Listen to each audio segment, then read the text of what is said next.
तरफ जाम खंभाळિયામાં દેશી દારૂની ભઠ્ઠીઓ પર એલસીબી ત્રાટકી અને ભાડથર ગામે બે જગ્યાઓ પરથી દેશી દારૂનો જથ્થો ઝડપી લીધો છે, જેમાં એલસીબીએ 1 લાખથી વધુનો મુદ્દામાલ કબજે કર્યો છે અને આ સાથે જ હરજુગ અવસરા ઝડપી પાડવામાં આવ્યા છે અને પૂંજા અવસરા જે પોલીસના સકંજામાંથી ફરાર થઈ ચૂક્યા છે, પરંતુ તેને શોધવા માટે પણ પોલીસ દ્વારા તજવીજ શરૂ કરી દેવામાં આવી છે। જામ ખંભાળિયાથી આ વિગતો, જેમાં ભાડથર ગામે દેશી દારૂની ધમધમતી ભઠ્ઠીઓ પર એલસીબી ત્રાટકી।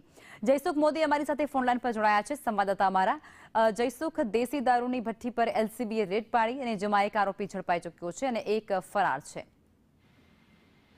જી લખવા વાત કરવામાં આવે તો દેવભૂમિ દ્વારકા જિલ્લાના જામ ખંભાળિયા પંથકના ભાડથર ગામેથી એલસીબી પોલીસે જે દેશી દારૂની જ્યારે ધમધમતી ભઠ્ઠી હોય તેની ચોક્કસ બાતમી મળતા સ્થળ પર રેડ પાડવામાં આવી હતી।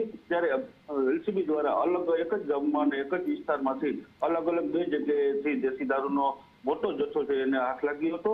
ત્યારે વાત કરવામાં આવે તો હરજુગ અવસરા નામનો ઈસમ તેમજ અન્ય પૂજા અવસરા નામનો જે ઈસમ છે તેના દ્વારા જે ભઠ્ઠીઓ ચલાવવામાં આવતી હતી, ત્યારે પોલીસે સ્થળ પરથી 360 લીટર દેશી દારૂ તેમજ 1550 લીટર દેશી દારૂ બનાવવાનો આખો સહિત દારૂ બનાવવાના સાધનો મળી અને 1 લાખથી વધુની કિંમતનો મુદ્દામાલ છે જપ્ત કરવામાં આવ્યો હતો અને જે હર્ષુક અવસરા છે તે ઈસમ છે પોલીસના આક્ષેપમાં ઝડપાયો હતો અને પૂજા અવસરા નામનો ઈસમ છે જે પોલીસને જોઈ અને ફરાર થવામાં પણ સફળ રહ્યો હતો। ત્યારે પોલીસે બંને ઈસમો વિરુદ્ધ ગુનો નોંધી અને કાયદેસર કાર્યવાહી પણ હાથ ધરવામાં આવી છે અને પૂજા અવસરાની જે છે ઈસમ તેને ઝડપી પાડવા હાલ પોલીસે તપાસના ચક્રો ગતિમાન કર્યા છે। જી લખમાં।